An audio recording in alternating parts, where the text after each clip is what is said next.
Vamos a ver. El orfismo fue un mito y una religión.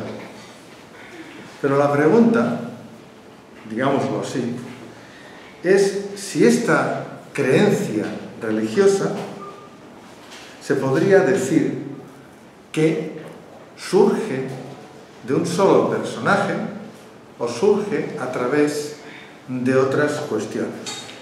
Porque algunos dirían, bueno, es una creencia, de acuerdo.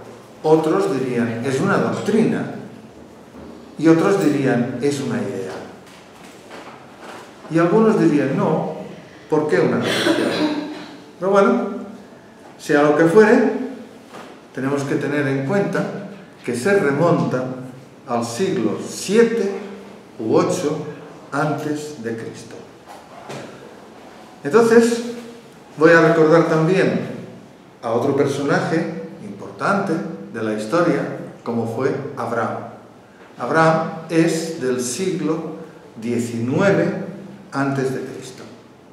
Significa que Orfeo es posterior a Abraham, cuando Abraham ya tenía la idea de un solo Dios. Pues veremos qué idea tenía Orfeo. Pero lo digo así porque parece que en todos los tiempos ha habido personajes con ideas religiosas que se les ha llamado pues profetas, se les ha llamado de cualquier nombre y han dado una forma explicativa de su pensamiento.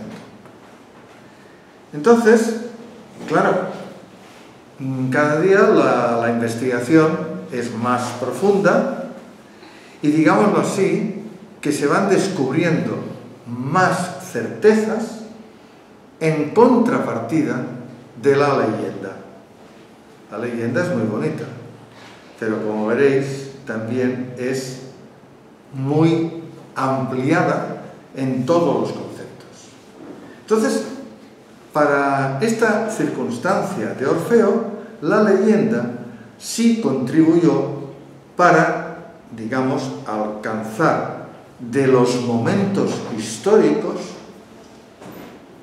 un sentido para que la gente, los griegos, incluso a principios del tiempo romano, creyesen en esa sensación espiritual, y lo digo así, sensación espiritual, antes de colocarlo como una religión.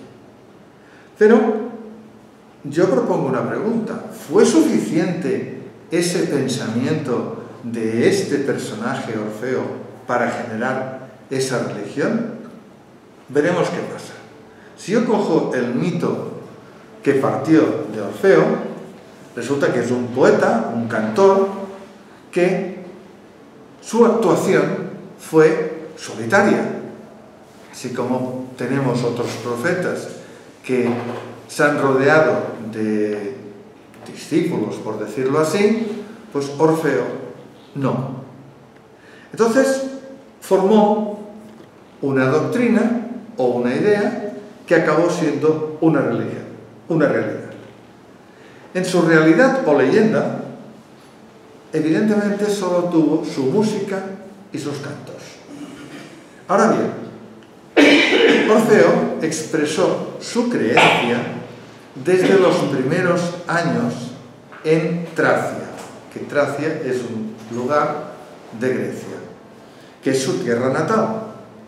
Mientras que en diferentes momentos de su vida parece como si estuviera apartado de esa realidad. Y veremos por qué. Entonces, claro, tiene en su transcurso de su vida, pues episodios que verdaderamente son fantásticos, otros que son de ambiente folclórico, pero que en conjunto todos fueron engrandecidos. Incluso se podría indicar que esa creencia fuese después de su muerte. Pero ocurrió al revés. no fue después de su muerte, fue desde el inicio que empezó a realizar a través de su música y sus cantos, cuando era joven, en su tierra natal. Por lo tanto, digamos que tuvo desde su inicio un sentido místico. Pero para encuadrar mejor esa visión del personaje, tengo que volver a una incógnita. ¿Cómo pudo iniciarse una creencia o religión solo con la melodía de sus cantos? Claro, una respuesta sería que en sus cantos había un mensaje. Por lo tanto, si hay un mensaje, hay un proceso de pensamiento y un proceso místico. Evidentemente, también podría ser porque los poetas de aquella época, tal como veremos, pues le ensalzaran todos sus actos o todas sus circunstancias para que después de muerto, pues crease esa religión. Pero claro, no fue así. Por lo tanto, lo descartamos. Entonces, vamos a los documentos históricos encontrados, y vemos que Orfeo intervino en otras realidades históricas. Nada a ver, de momento, en que estuvieran ligadas a su creencia o a su pensamiento. Y principalmente, de la que voy a partir, es que intervino en el viaje de Jasón. Fijaros que en principio este viaje era una leyenda, o sea, no se consideraba que fuera un viaje real. Pero claro, los investigadores son muy puñetitas y van siempre a buscar y buscar y buscar hasta que encuentran. Y cuando encuentran, pues lo manifiestan diciendo: señores, no es leyenda, sino que fue una realidad. El viaje de Jasón fue una realidad. Por lo tanto, existió Jasón y existió Orfeo. Pero resulta que su participación en el viaje ya no queda tan clara. ¿Por qué no queda tan clara? Pues parece un poco extraña. Porque, digámoslo así, Orfeo no era ningún guerrero. Y el viaje de Jasón se podría interpretar como un viaje épico porque iban 50 héroes de aquella época, entre ellos iban príncipes. Por lo tanto, Jasón lo era un príncipe griego, y precisamente este viaje fue, digámoslo así, organizado por su tío porque quería alejarlo de su reinado. La historia de Jasón es muy curiosa, y para alejarlo le puso un reto. Entonces dijo: bueno, pues mira, este reto es, ves a buscar el vellocino de oro, y Jasón dijo: pues nada, yo lo voy a buscar y lo traigo. Claro, su tío se pensaba que no volvería, como muchos marineros de aquella época que no volvían de sus viajes. Pero en realidad, digámoslo así, que Jasón pertenecía a la realeza de la ciudad de Iolcos, que es otra zona de Grecia. Por lo tanto, en principio se podría decir que la mística religiosa de Orfeo tenía que estar ligada al viaje de Jasón. Veremos por qué. Ahora bien, cuando Orfeo realiza el viaje, resulta que ya era famoso como músico y cantor. Por lo tanto, si era famoso, y antes he dicho que había una mística espiritual, significa que esta fama estaría relacionada con su pensamiento, digámoslo así, de su proyección de un conocimiento que extendió como si fuera una teoría. ¿Por qué una teoría? Pues porque cuando él producía sus cantos no entraba en un sentido filosófico. Al no entrar en un sentido filosófico, tenía que ser una creencia. O me lo creo o no me lo creo. Y entonces esa creencia se puede considerar como una teoría. Aparte de que recordaréis que en sus himnos, los himnos órficos, pues explicaban todas las epopeyas del momento. Por lo tanto, si fue, digámoslo así, un gran músico y interpretaba unas estrofas que podían ser reales o no, lo bueno del caso es que era un gran interpretador de melodías armoniosas. Y fijaros bien que, si recordáis, la lira es un instrumento primitivamente de 3 cuerdas. Una de grave, una de aguda y una de intermedia. Y así la música funcionaba en aquellas épocas. Pues bien, Orfeo le añadió hasta llegar a 9 cuerdas, porque decía que 9 cuerdas estaban relacionadas con las 9 musas, que si las recordamos, la primera era Calíope, que era de la poesía, la segunda Clio, que era de la historia, Erato, de la lírica amorosa, Euterpe, de la música, Melpómene, de la tragedia, Polimnia, de los cantos sagrados, Talía, de la comedia, Terpsícore, de la danza, y Urania, de la astronomía. Alguna de estas os suena. Pues bien, una vez, digámoslo así, todo esto queda encajado en la historia, pues los investigadores explican sobre sus estrofas que se podían expresar como una sensación no filosófica, sino como una verdadera teoría del pensamiento. Y, evidentemente, digámoslo así, podría entrar una revelación divina en sus expresiones del pensamiento a través de las estrofas que componían sus canciones o sus himnos o su lírica en general. Entonces, se podría decir tranquilamente, y yo estoy en esa vía, de que fue un predicador de lo que se llama el amor, y un predicador de los sentimientos. Ahora bien, fundó una religión. Entonces cuesta observarlo sin tener más datos.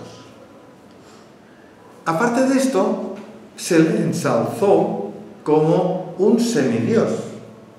¿Por qué? Pues porque en la mitología resulta que le daban como hijo de Apolo, y Apolo haber tenido una relación con una humana.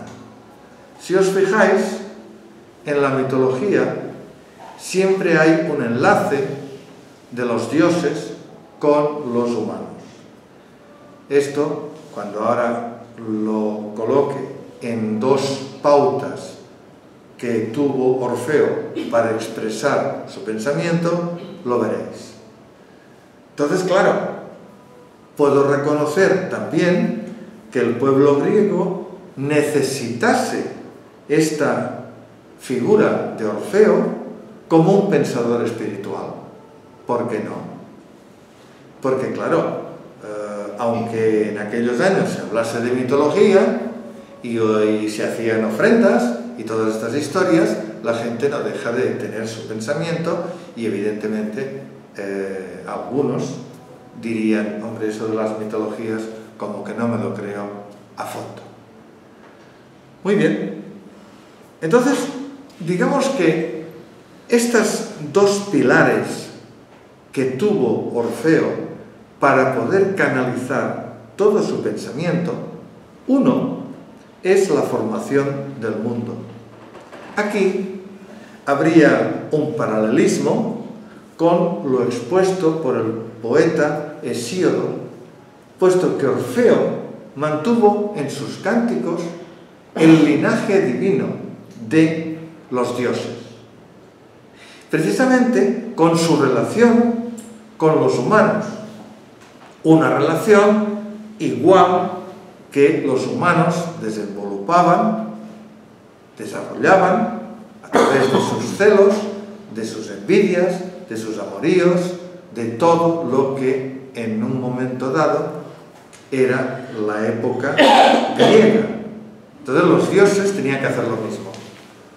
Recordad muchas cosas de los dioses porque efectivamente era así. Era personificar estas deidades. Entonces, claro, si las personificas, puedes explicar todo un proceso cósmico en aquella época y dar rienda suelta al pensamiento. Pero el segundo pilar, y el más importante bajo mi punto de vista, es el alma. Orfeo, cuando hablaba del alma, la colocaba con su naturaleza divina, pero ampliada a un posicionamiento que precisamente quedó muy claro entre alma y cuerpo. ¿Por qué? Porque ya él decía, a través de la mitología, que el cuerpo era maléfico. Si era maléfico, ¿cómo podía tener un enlace con el alma? Entonces, claro, era muy fácil decir para ellos que el cuerpo era verdaderamente la cárcel del alma. Esto es un dualismo, pero él se basó, digámoslo así, en una creencia antigua del dios Dionisios. Porque este dios, según James Fraser, era el dios de la vida, de la muerte y de la resurrección. Vamos a recordar un poquito la mitología. Y el dios Dionisios era hijo de Zeus. Y recordarlo, que fue dios de la vendimia, inspirador de la locura virtual. Eso de la locura virtual es cuando se emborrachaban, que verdaderamente tenían visiones hasta por cualquier parte. Por eso la locura virtual. Y después del éxtasis, porque a través de la bebida entraban en éxtasis. Recordad que Dionisios es el dios Baco de los romanos. Por lo tanto, el culto era importante porque el dios Dionisios, digámoslo así, unía la comunicación entre vivos y muertos. Claro, el alma tenía que estar ahí en medio. Y Orfeo utilizó todo esto para construir su pensamiento.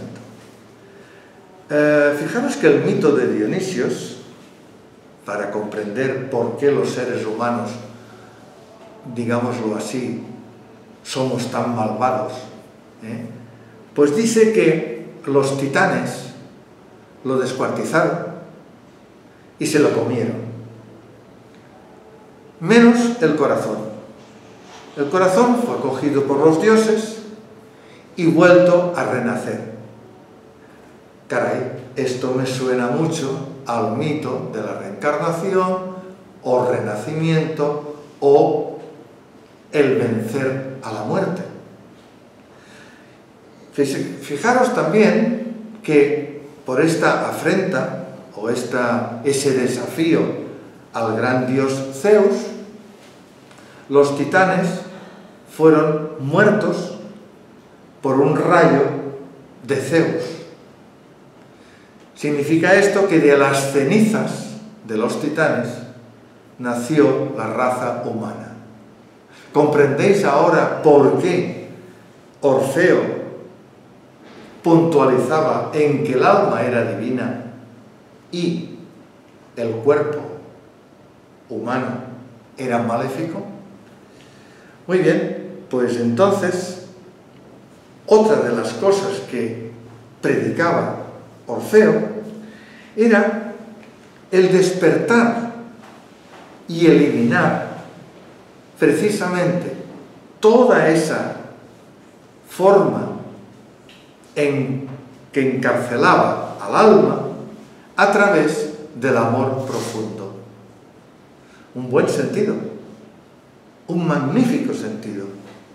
Ahora bien, esto, fijaros que también es una de las pautas donde las demás religiones también hacen hincapié. Significa esto que para Orfeo la mística del alma tendería a purificarse del cuerpo. Y si se purifica del cuerpo, también significa que ese cuerpo continúa con un pecado precisamente de los titanes por haber ofendido a Zeus, igual o igualitario al pecado original de las religiones. Es lo mismo. Muy bien, pues entonces añadiríamos a todo esto la forma ascética de que a través de esa purificación se olvidasen los sentidos. Y fijaros que todas las personas que han sido ascéticos se apartan de la mundanidad, viven solos, viven con una idea y no utilizan, por así decirlo, ninguna forma por la cual esa alma pueda ser manchada por los sentidos humanos. Y, además, a través de lo que se llama la religiosidad del sufrimiento, que esto también lo observáis en otras religiones. Por lo tanto, yo lo considero un profeta humano, no que sea ninguna leyenda divina. Y claro, a través de la historia, pues evidentemente fue hijo del rey Eagro de Tracia. Y precisamente su madre fue Calíope, la primera musa, aunque en otras versiones se coloca a Clío, la segunda musa. Empezáis a comprender la unión de toda esa trama por la cual pues Orfeo manifestaba toda esa sensación. Pero hay una cosa importante a observar, que es precisamente la mística cuando aparece Eurídice. Eurídice, en palabras de la mitología griega, era una dríade, que es una ninfa del bosque. Entonces, Orfeo la enamoró a través de su música. Bueno, si tengo que unir las características como músico con las características de un profeta queriendo dominar o vencer la muerte, con los cánticos y con un maestro de encantamientos o hechicería, empiezo a definir mucho mejor el camino espiritual de Orfeo. No obstante, cierto o falso, Eurídice podría ser una leyenda más, porque en realidad, si existió, tuvo que ser después del viaje con Jasón. Antes no. Por lo tanto, vamos a empezar por ese viaje a ver qué hay de cierto. Hay unos escritos de Homero en el siglo VIII a.C. que hablan de la nave Argo, pero no hablan de Orfeo ni hablan del vellocino de oro. Por su parte, Hesíodo, que lo colocan unos historiadores del siglo VII a.C. y otros lo colocan como contemporáneo de Homero, también escribió un relato, pero no menciona a Orfeo. Entonces, claro, si cuando vivió no se le menciona, ¿dónde está su importancia? Porque en aquellas épocas, cualquiera que era importante, cualquier poeta, cualquier historiador, enseguida lo nombraba. Pero hay que tener en cuenta que sí que fue conocido por dos grandes poetas. Uno era Íbico, del año 530 a.C., y el otro era Píndaro, del año 522 a.C. Significa que estos dos poetas catalogaron a Orfeo como padre de los cantos. Por lo tanto, sería importante su forma de expresar, pero no colocan ninguna expresión más. Ahora bien, vamos a la historia y vemos que Orfeo sí estaba en la lista de la tripulación de los argonautas. Y esto se basa en un relato antiguo del siglo III a.C. Por lo tanto, en estos escritos sí se ven detalles de todas las intrigas alrededor de Jasón, pero no de la posición de Orfeo. Cosa que es verdaderamente curiosa. Entonces, ya lo he dicho, como relato histórico, pues Jasón fue un príncipe griego, recuperó su trono a través de toda esta intriga del viajecito a buscar el vellocino de oro, y resulta que, siguiendo a los investigadores modernos, estos investigadores dicen que hubo esa realidad, y resulta que la travesía iban aproximadamente, bueno, en escritos ponen que fueron 45, en otros escritos 69, pero la nave era de 50 remos. No creo que desperdiciasen a ningún personaje allí sentado en un rincón, o sea que o trabajabas o te quedabas en tierra. Lo curioso de esta travesía es que salió precisamente del lugar que yo antes he dicho, Iolcos, que es Tesalia, de la costa de Pageses. Esto es una zona de lo que sería Grecia. El viaje era peligroso hasta llegar a la Cólquide. La Cólquide es una zona, si vosotros ahora os imagináis Turquía, Turquía es aquello que sale, aquí está el Mar Negro, pues aquí en este rinconcito, en el sudoeste, está la Cólquide. Bueno, pues en esta zona resulta que sus habitantes tenían una costumbre. Cogían las pieles de cabrito, las ponían en el río y así podían recoger las diminutas partículas de oro que se depositaban en ese trozo de piel. Claro, visto así de esta forma, podemos pensar que alguno que observara cómo lo hacían y ver aquellas pieles todas doradas, pues decía, esto es un vellocino de oro, porque en aquellas épocas se lo creían todo. Fijaros también otra cosa, la parábola Argonautas no viene por el constructor que se llamaba Argón, podría venir, ¿verdad? El barco de Argón, Argonauta, pero no, viene porque Argo significa barco rápido, nave rápida. y nautas significa marineros. Bueno, si recordamos que Orfeo ya era famoso antes del viaje, nos tenemos que preguntar ¿por qué? Cuenta la leyenda que en sus cantos, en su música, pues adormecía a las sirenas. ¿Qué eran las sirenas en aquella época?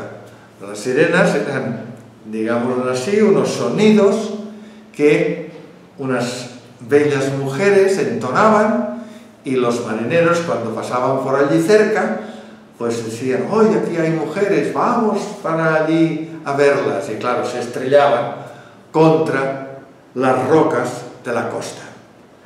Claro, aquí podemos decir otras cosas, como un poquito de humor de aquella época. Si verdaderamente los marineros hubieran sido verdaderos marineros, por así decirlo, no tendrían miedo ni de las rocas, ni del viento, ni de los susurros. Por lo tanto, se creó el mito y automáticamente el mito podía decir que si un barco naufragaba, aquellos marineros habían sido muy valientes en lugar de haber sido débiles y miedosos. Según los científicos modernos, la historia evidentemente fue exagerada.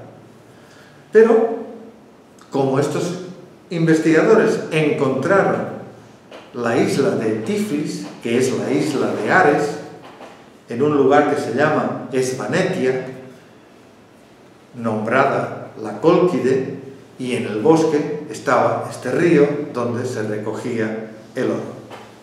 Entonces, la pregunta es evidente. ¿Qué significado hubo en ese viaje con la participación del músico Orfeo? Yo puedo contestar tres cosas. La primera, para mantener un pensamiento en los marineros, un pensamiento adecuado. La segunda, pues como era músico, para poder mantener el tono o la pauta de los compases de los remos. Si recordáis las películas de los romanos, siempre hay un señor dándole al timbal para que todo el mundo reme a la misma forma, porque si no, el barco no se movería. Y tercero, para acallar el canto de las sirenas. Claro, si habían sirenas que cantaban, decían: bueno, pues colocamos a Orfeo en el barco y resulta que las silenciará. Bueno, el primero de los tres puntos correspondería a un profeta, evidentemente. El segundo sería más acertado, el compás de lo que tenían que hacer los remeros. Pero resulta que el tercero fue un éxito, porque de todos los marineros, solo uno se lanzó al mar, siendo rescatado, en aquel ruido, digámoslo así, de las sirenas. Bueno, pues entonces vamos a ver qué pasó en este viaje, porque resulta que hay muchos detalles, pero de Orfeo no hay detalles. Fijaros que el primer detalle importante es que la expedición esta tenía que ser mandada por Heracles. Si recordáis, Heracles era Hércules romano. Bien, algunas versiones dicen que Heracles no fue a el viaje de los argonautas.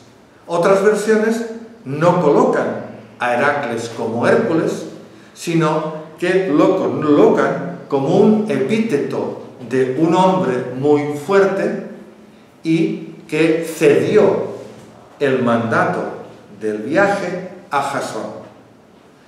Bien, sea lo que fuera, digámoslo así, Jasón fue el que condujo la nave. Hay detalles incluso del timonel, que se llamaba Tifis, y que este hombre murió en la travesía. Y resulta que fue sustituido por Alceo, que era un hijo de Poseidón. Fijaros la mitología, cómo envuelve toda una realidad. En la tripulación iban los hermanos Cetes y Calais, que eran hijos de un dios, que era el dios de los vientos. Por lo tanto, chocante, ¿verdad? Iban los mellizos Castor y Pólux, y sus primos. También detalles que para qué ponerlo en toda su descripción. Iban dos adivinos, un tal Itmon y Moposo. Esto os sonará de algo. Y el famoso Linceo, que evidentemente de ahí viene la vista del lince, porque era el que vigilaba todo lo que había por delante del barco. Curiosamente, hubo un personaje que se llamaba Ceneo. Este nació mujer y le pusieron el nombre de Cenes. Claro, fue raptada por Poseidón. Y como esta mujer pues no se sentía bien a su lado y estaba muy triste, Poseidón entonces, viendo toda esta tristeza, le concedió un deseo para compensarla. ¿Qué pidió ella? Pues que fuera transformada en hombre muy fuerte. Y si buscáis la historia de Ceneo, es también muy curiosa, porque en algunos momentos parece que, digamos, murió aplastado por una avalancha de piedras, y en otras versiones que se salvó y se transformó en pájaro y todas estas cosas de la mitología. Curiosamente, iba una mujer, Atalanta, la cazadora. Y es curioso porque en una versión de Apolodoro de Atenas del año 180 a.C., la nombra y la coloca, además, como, digámoslo así, salvadora de la tripulación, a través de que, como tenía una enorme práctica en sus tiros de las flechas, pues claro, mataba todo lo que se le ponía delante. Pero también en una versión más antigua de Apolinio de Rodas, del año 295 a.C., Jasón no la dejó embarcar. Bueno, pues entonces, claro, ¿cómo actuó Orfeo en la expedición? Para mí, mi opinión, es que actuó como un místico, como un músico y como un profeta. Entonces, ¿por qué, digámoslo así, puedo observar esto? Porque también hay un documento que habla como única cosa que Orfeo hizo en este viaje, que cuando, claro, el viaje no duró ni una semana ni unos meses, duró mucho tiempo, tiempo que no está concretado en la historia. Pero que, claro, como pasaron tantas cosas, los marineros no querían volver a sus hogares. Y entonces Orfeo interpretó unas estrofas de añoranza para que los marineros tuvieran esa sensación de querer volver. Esto, para mí, es de un guía espiritual. Por lo tanto, podríamos decir que el viaje de Jasón fuera, en parte, una forma para explicar lo del vellocino de oro, que al parecer en la mitología se lo trajo a su tío, no cumpliendo su pactado con él, que si le entregaba el vellocino le dejaba ser rey, o sea que pasó más cosas, pero sí que en realidad lo colocamos como un guía espiritual. La historia no habla explícitamente de esa sensación. Bueno, pues aquí fijaros que tengo que ir al punto más importante, que es Eurídice. Si la figura de Eurídice es a través de ser una ninfa que estaba en los pastos y en las praderías, al lado del dios Pan, y además acompañaba también a las náyedes, que eran las ninfas de las aguas dulces, o sea, verdaderamente una mitología de su persona. El punto más importante es su muerte. Fijaros que la muerte fue por una mordedura de una serpiente venenosa en el talón de su pie. Esto exaltó la leyenda. Y fijaros si la exaltó, que hay dudas de que cómo fue ese accidente, y en cambio hay explícitamente unas explicaciones muy, digámoslo así, importantes de cómo ese amor sobre Eurídice pudo producir la sensación de quererla rescatar del mundo de los muertos. Bien, hay 3 versiones sobre la picadura de esta serpiente. No hay ninguna de ellas que sea clara, porque una, por ejemplo, es huyendo de Aristeo, otro pastor, porque claro, Orfeo, digámoslo así, en su forma de cantor, también era pastor. Luego, había alguna reyerta entre pastores para que uno persiguiese a la muchacha que Orfeo había conquistado.